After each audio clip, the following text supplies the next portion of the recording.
Zakir, it has been 4 months. Where have you been, my friend? Well, you see, buddy, I went on a little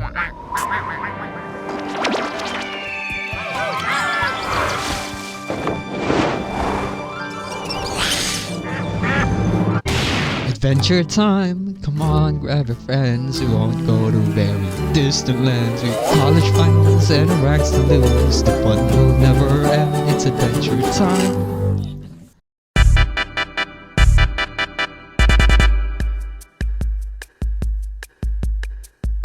After finishing my last devlog for my game, Enter Zabali, my finals were right around the corner, and that comes with tests, individual and group projects, and other stuff.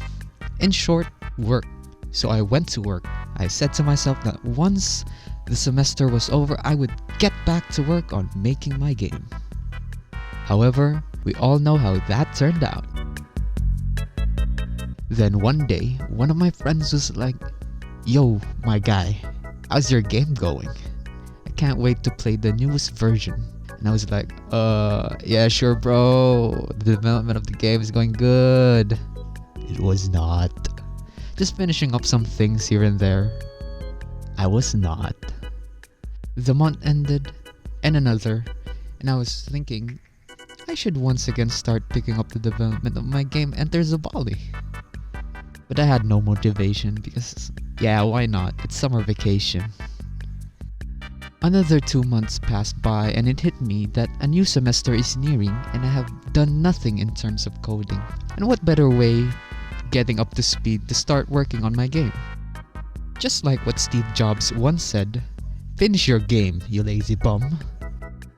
I went to town and did the art for the different characters of the game. I streamed some of it down on my second channel, The Real Zakir 2, and on my Facebook page, The Real Zakir. Go check it out, but I don't know if I'll stream again though. I finished a lot. The only game entities that I did not finish as of the time of making this video are those of the Goblin, Skeleton, and the Vampire. Now it's...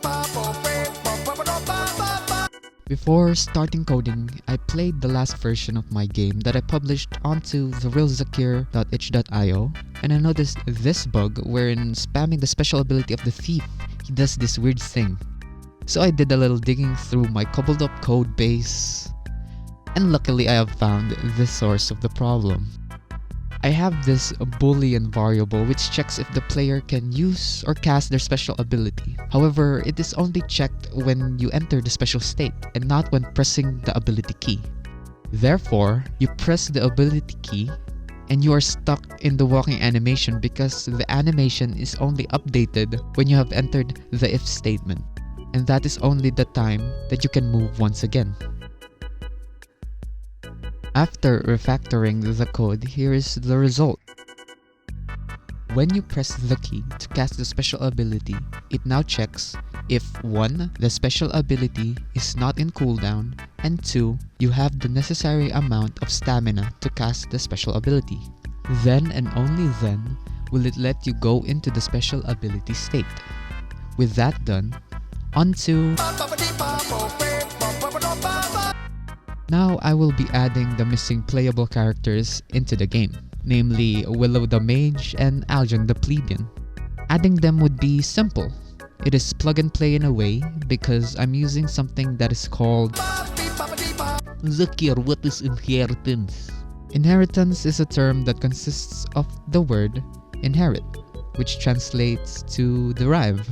As a result, inheritance is described as a tendency of one class to derive attributes and characteristics from other classes.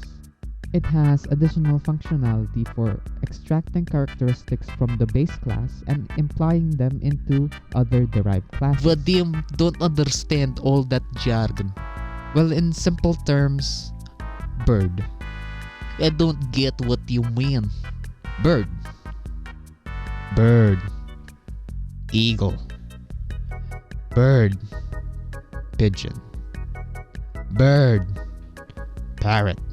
Bird. Yes, bird. I get it. Just leave Vadim alone. Player.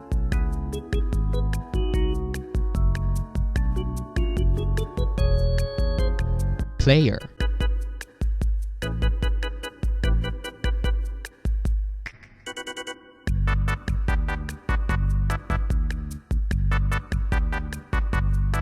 Mage. Using inheritance can save a lot of time, and it is a good practice, especially when, in this case, I am the only one who's working on the game. The special ability of the mage is that she can conjure fireballs. As Shanzi once said, "Fireballs are cool. Take over." I can reuse the scene of the projectile daggers that the thief is using by making use of yes. Change the game sound effects.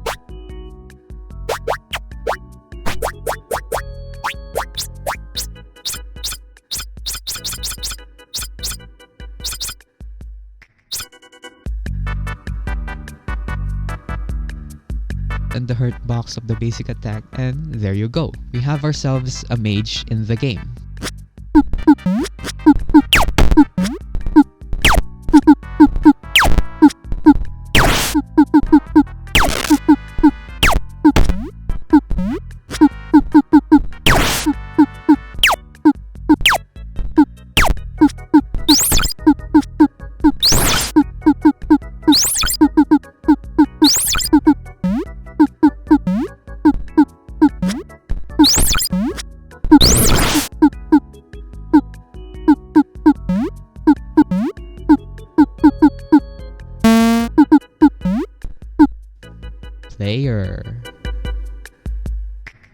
Player. Not this again. Can you stop doing that? Plebeian. So just like with the mage, this process is fairly simple. However, unlike the mage, the special ability of the plebeian is not projectile based, so I'll need to cook something new. So, what's the special ability of the plebeian, I hear you ask? Well, at first I don't know what to do with the special ability, and I was like, Tryndamere. Yes, Tryndamere. I was just gonna yeet Tryndamere's ultimate, which causes him to live on a sliver of health. Then I thought maybe the pleb's special ability could be that all incoming damage would just become 1. But that would become hard to balance when the final boss is in the game. So I pitched the idea to my brother, and he suggested that instead of all the damage becoming 1, just take the original damage and bloop. Now that's a better idea. I got into implementing the code for the pleb's special ability, and here's how I did it. I made a variable called raging. This would be the flag to check if the damage would be halved. I also made another timer to track the duration of the pleb's rage, and finally an export variable so that I can adjust how long the rage would last directly into the editor.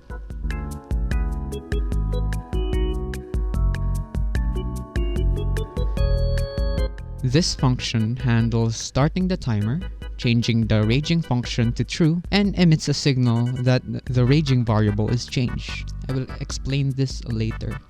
Well, this is the connected function that listens when the timer runs out. This handles reverting the raging variable to false and also emits a signal similar to the other one earlier. Now you might be wondering what that signal does.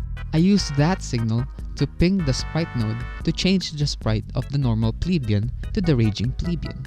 Here in the script of the plebeian, I made 2 export variables which accepts a texture file. One, the normal sprite, and the other is the raging sprite.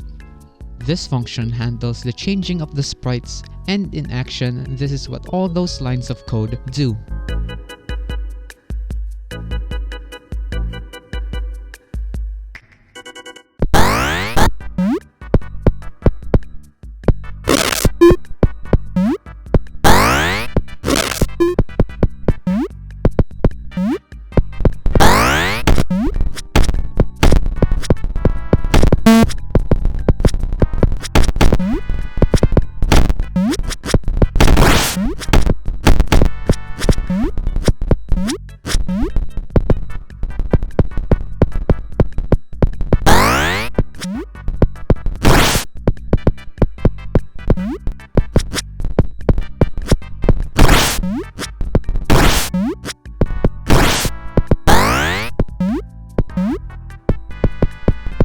If you want to play the latest version, I would be uploading the unfinished alpha on my Discord server, linked down in the description. I plan on releasing the full alpha when I add all of the normal enemies into the game. Right now, the structure of the enemy code makes it difficult to implement new types of enemies, and I would need to restructure my old yucky code and turn it into a new, more yucky code. First semester is right around the corner, so I'll see you when I see you.